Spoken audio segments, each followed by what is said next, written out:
silly doggy.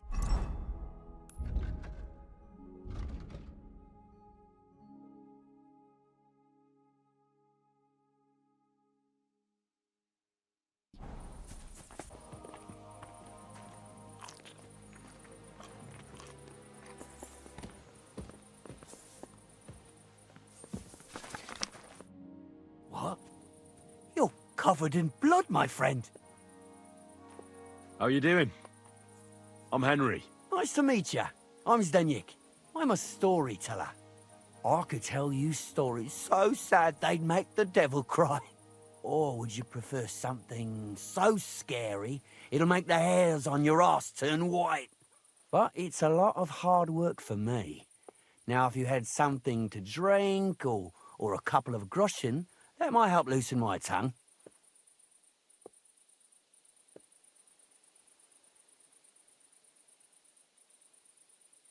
I know quite a few stories myself. How about a trade? A story for a story. All right, then. But if it's the one about the magic porridge pot, don't bother.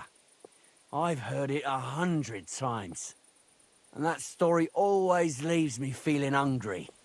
I know a romantic tale about a knight, his lady love, and 3 impossible tasks he had to undertake to win her heart. He had to bring her the sweetest wine, tame the wildest horse, and make a crown with the rarest gem. And then? What happened when he'd done all 3? Well, the lady of his heart showed her gratitude by giving him the most precious thing she had. And I'm not talking about gold. Ho! A raunchy ending. That'll be popular with the lads round here. If I were you, I'd make it longer. To last a whole evening. Add a wicked stepmother, that sort of thing. It'll be a hit. And now, I'll tell you a tale in return. So what kind of story would you like to hear? I'm far too old for fairy tales. Tell me a scary story. One with blood and violence. Don't you worry. I've got just the one. I just hope you don't shit yourself with fear. So, once upon a time, there lived in these very lands 2 brothers. The older was called Kuba, the younger, Matthias.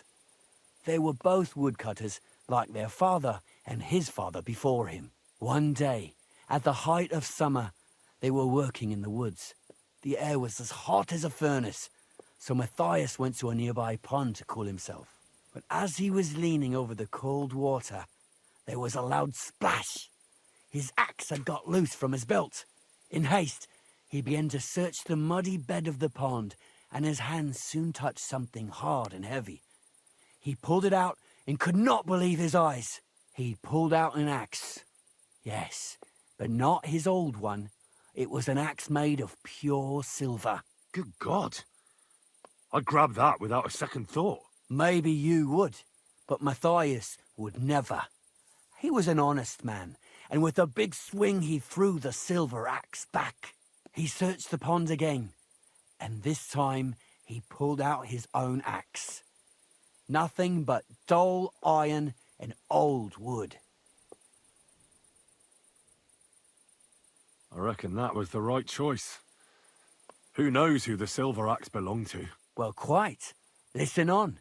Matthias was just about to leave when suddenly a water goblin came out of the pond, silver axe in his hands, and he said, "You're a righteous man, Matthias, and for your honesty, you may keep both axes." Matthias, not hanging around for the goblin to change his mind, took up both axes, gave us thanks, and ran to tell Kuba all about it. Kuba, however, was not best pleased with his little brother's fortune. He deeply envied Matthias for his newfound wealth. So, he set out to try the same thing. He ran as fast as his legs could carry him straight to the pond, threw his own axe in, and began a pretend search for it. Yet Kuba had no luck. He pulled out the axe he'd thrown in himself. So he tried again. Tricked by sunlight, he grabbed something shiny, only to pull out his old iron axe again. Enraged, he hurled his axe back into the water and yelled, "Fuck this axe! I want a silver one." But the water goblin heard his shameful cry and was greatly upset by Kuba's greed. So, When Kuba reached down into the water for a third time, the water goblin seized his hand, pulled him down whole to the dark depths, and drowned him. Oh, that's so cruel. I feel sorry for Kuba. Aye, and so did Matthias. He went to the water goblin and begged for his brother's body so he could take him home and bury him. But the path back from the pond led over a steep hill, and carrying the weight of the waterlogged body exhausted Matthias. He stopped to rest by an old oak tree, and he used a silver axe to cut off a branch that would serve as a walking stick. But it wasn't enough. Somehow, it was still getting harder to continue up the hill. Then Matthias realized it wasn't his brother's body that was weighing him down. It was the silver axe. The axe was the cause of all this trouble. So he started bashing the silver axe against the big stone with all his might, trying to destroy it. Yet no matter what, he couldn't even make a dent. With the last of his strength, Matthias climbed to the top of the hill. He knew he could go no further, so he found a pretty spot with a view over the valley and dug his brother a grave. There, he buried both his brother and the silver axe that had brought such pain upon them. His final act was to stick the oak branch in the ground by the grave. But lo and behold, the branch grew green leaves and became a tree. The locals have had no dealings with the water goblin since then, but some have had the bad luck to bump into him. And when you walk by the pier, where it all happened, you can still hear his chuckling.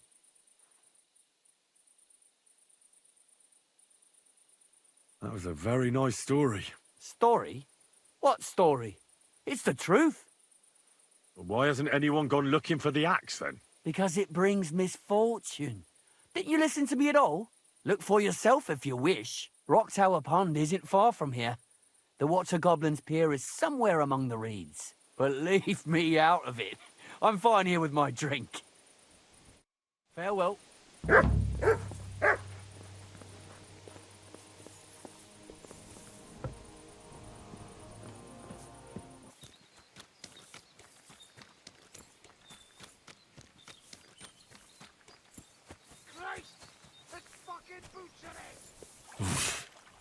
I can't swim.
Well, there really is an old oak tree here.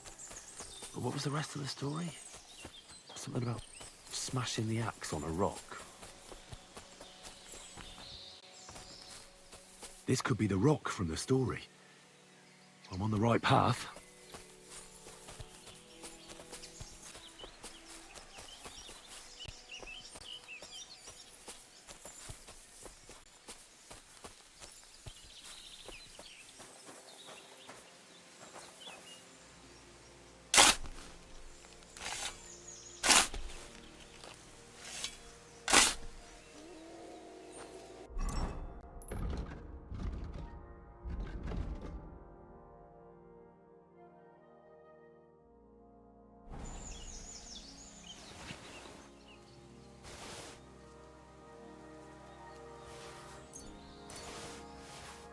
in heaven. This really is the axe. All those years in the earth haven't treated it well. I hope I can fix it.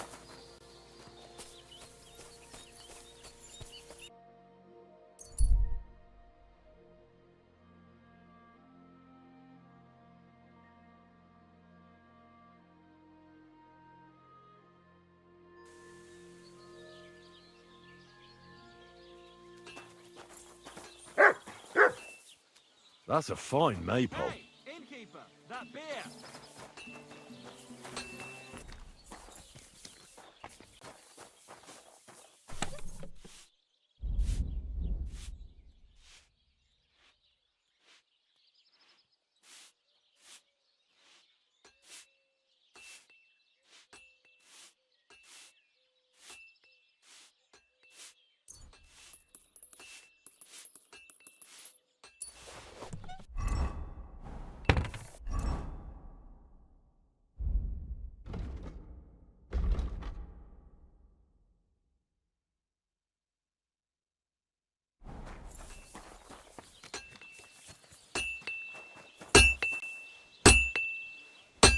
Fucking steel.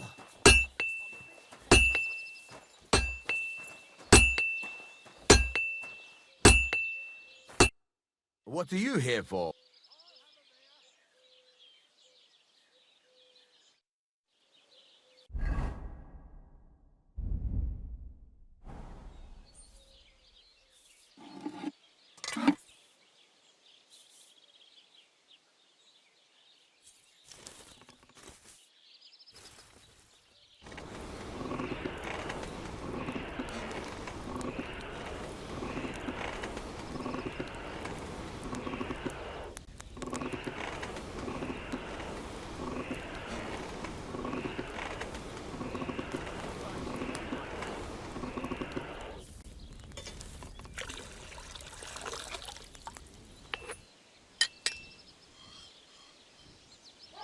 You have a kind master, eh, doggy?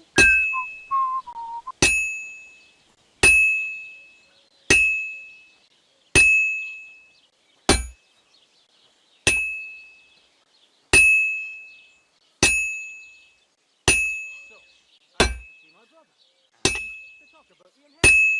But your father's still alive, isn't he? Aye, but he drills all over himself. He's a tiny nearly all the time. And he's always threatening to use everything for himself if I don't go and see it. Once old folks start getting soft in the head, it's sad. Exactly.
silly doggy.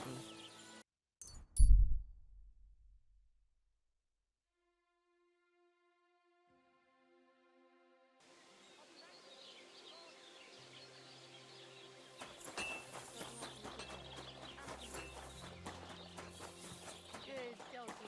Good boy.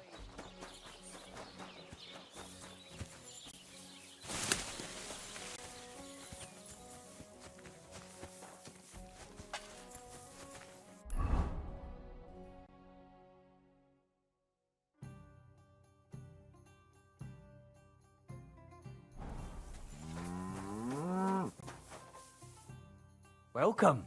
What can I do for you? I found the water goblin's silver axe. What do you mean? What axe? The one from your story. Two brothers, a silver axe, a water goblin. One brother got the axe, the other got drowned. You know. Wait, so you actually found it? Do you have it? I have to see it. Here you go. It's not possible. Where did you find it? I just followed your story. I found the pier by the rock tower pond, then went up to the old oak tree, then the big stone beside the road. Doesn't really look like a woodcutter's axe. Are you sure this is really it? But you didn't say it was a woodcutter's axe.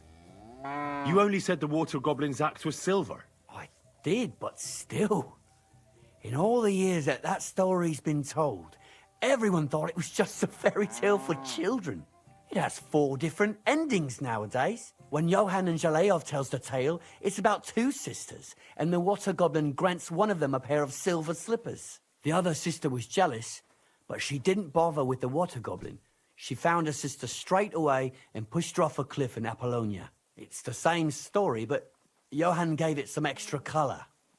Best not go looking for the slippers too. Although, with your luck. See you later. Easy. We'll be done before you know it. It's all. I apologize.